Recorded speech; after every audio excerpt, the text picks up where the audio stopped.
Gawayne and the Green Knight, a fairy tale by Charlton Minor Lewis.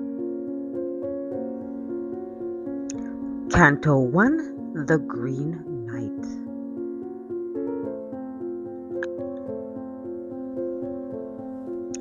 Canto 1. King Arthur and his court were blithe and gay in high-towered Camelot on Christmas Day.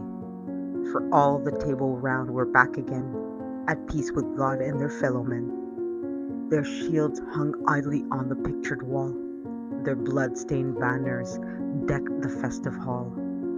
Light footsteps rustling on the rush-strewn floors, and laughter rippling down the long corridors, attested minds at ease and hearts at play, rude Mars unharnessed for love's holiday. In the great hall the Christmas feast was done. The level sunbeams from the setting sun stretched through the mullioned casements to the wall, and move fantastic shadows over all. The revelry was hushed in a tranquil ease. The warriors grouped themselves by twos and threes about the dames and damsels of the court, and shadowed careless words of small import. But in an alcove, unobserved, apart, young Gawayne sat with Lady Elfinhart. In Arthur's court no goodlier knight than he wore shirt of mail or Cupid's panoply, and Elfinhart, to Gawayne's eager eyes, of all heaven's treasures seemed to be the goodliest prize.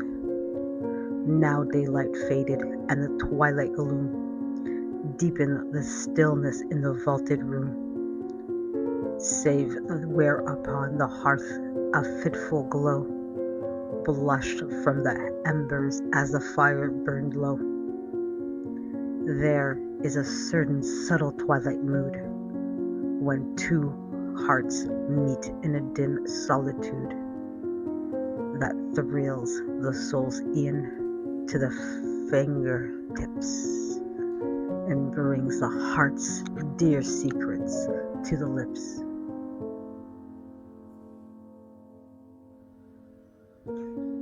In Gawayne's corner, as the shades grew thicker, 4 eyes waxed brighter and 2 pulses quicker. 10 minutes more of quiet talk unbroken, and heaven alone can tell what might be spoken. But it was not to be, for fate's unequal compelled, but this anticipates the sequel. Just in the nick of time, King Arthur rose from his sedate postprandial repose, and called for lights. Along the shadowy aisles his pages' footsteps pattered o'er the tiles, speeding to do his errand, and at once 4 tapers flickered from each silver sconce. The scene was changed, the dreamer's dream dispelled, and what might else have been his fate withheld from Gawayne's grasp. So may one touch of chance shatter the fragile fabric of romance, and all hearts desire, the joy, the trouble, flash to oblivion with bursting bubble.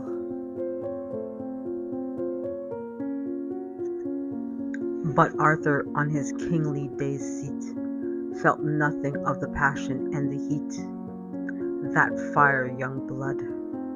He raised his warlike head and glanced moodily around him, said, "So have ye feasted well, my knights, this day, and filled your hearts with revel and with play?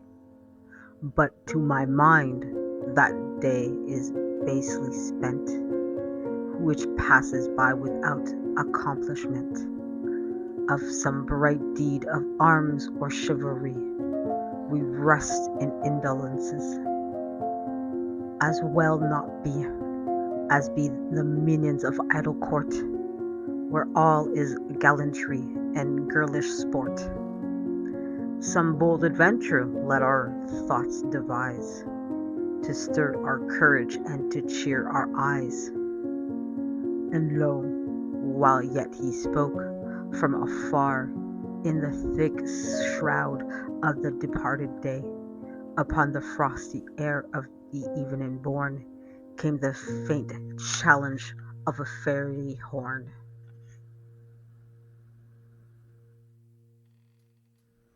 King Arthur stared up in mild surprise, while knights and dames looked round with questioning eyes, and each to the other spoke with hurried word, as, "Did you hear it? What was it that I heard?" But they all knew, for you must understand that Camelot lay close to fairyland, and the wild blast of fairy horns, once known, is straightway recognized as soon as it's blown, being a sound unique, unearthly, shrill, between a screech owl and a whippoorwill. The mischief is that no one ear can tell whether such heralded bodes ill or well. The ladies of the palace looked faint fear, dreading some perilous adventure near, for peril can the bravest spirits move, when threatening not ourselves but those who we love. But Lady Elfinhart clapped hands in glee. In sooth, not sentimentalist she seemed, and cried, "Now, brave Sir Gawain, oh what fun! Secure us, save us, else we are undone. Show us the prowess of your arm this night. I never saw a tilt by candlelight." Gaily she spoke, and seemed all unconcerned, and yet a curious watcher might have learned from a slight quaver in her laughter free to doubt the frankness of her flippancy.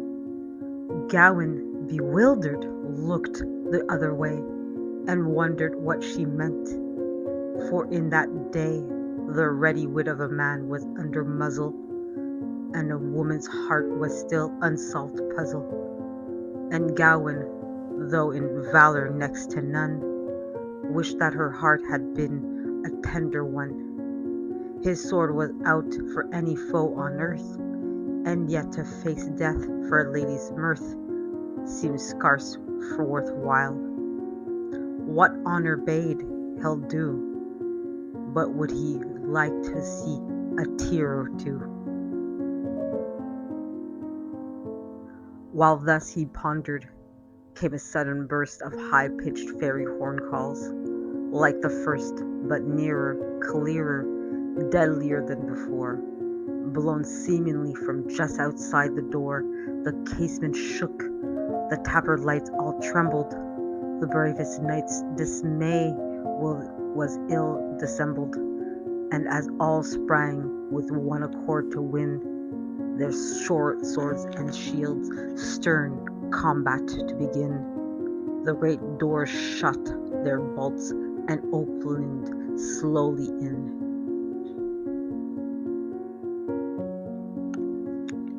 And now my laboring muse is hard beset, for something followed such as never yet was writ or sung by human voice or hand, save those that tell old tales from fairyland.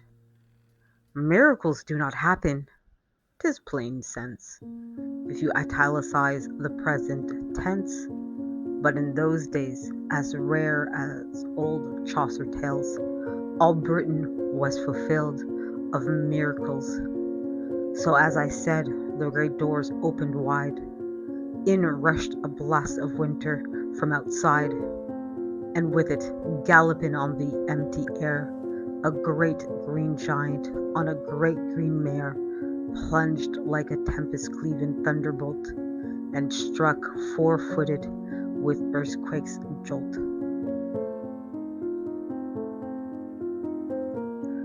Plump on the hearthstone, there the uncouth wit sat greenly, laughing at the strange affright that paled all cheeks and opened wide all eyes, till after the first shock of quick surprise, the people circled around him, still in awe, and circling stared, and this is what they saw: cassock and hood and hose of fleshy sheen, like close-cut grass upon a bowling green, covered his stature from his verdant toes to the green brows that top his emerald nose. His beard was glossy, like unripened corn. His eyes shot sparklets like the polar morn, but like in hue unto the deep sea green, where with most shine these gems of rare serene. The dark, unfathomed caves of ocean bare. Green was his remnant, green his monstrous mare. He rode unarmed, uncorseleted, unshielded, except that his huge right hand he wielded a frightful battle-axe, with blade as green as coppery rust, but the long edge shone keen.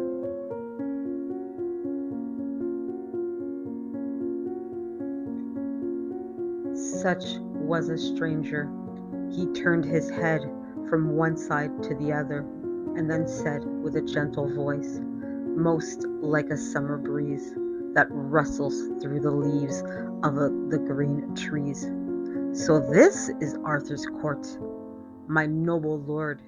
You said just now you felt a trifle bored, and wished instead of dancing, feasting, flirting, your gallant warriors might be exerting their puissance upon some worthier thing. The wish, my lord, was a worthy of a king. It pleased me. Here I am, and I intend to serve your fancy as a faithful friend.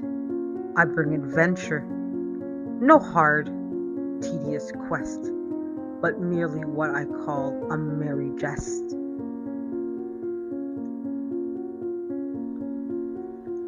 Let some good knight, the doughtiest of you all, swing this my battle axe, and let it fall on whatsoever part of me he will. I will abide the blow, and hold me still.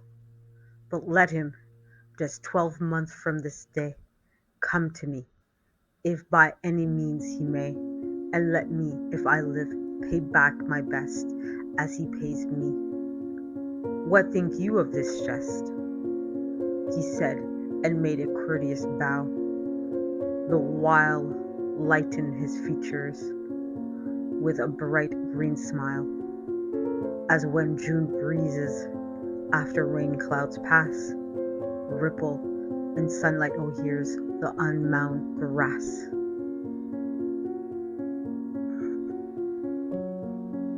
The jest seemed fair indeed, but none the less, no knight showed any undue forwardness to seize the offer.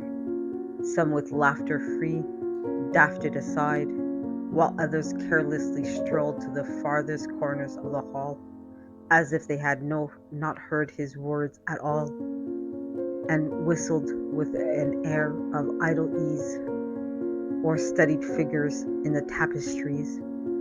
Not so Sir Gawayne. Vexed in his mind, he stood with downcast eyes. He knew not what he would.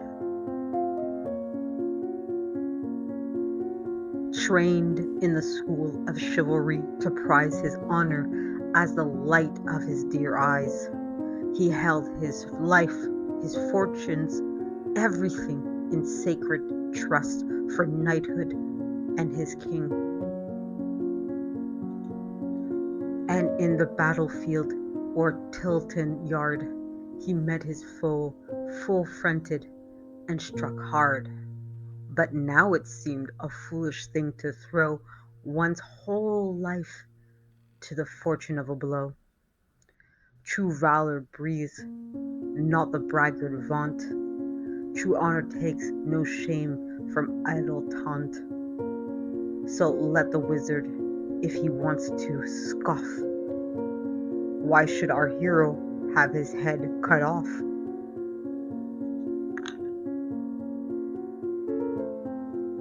This was the first part of Canto 1 from Gawayne and the Green Knight. More to come. Good night.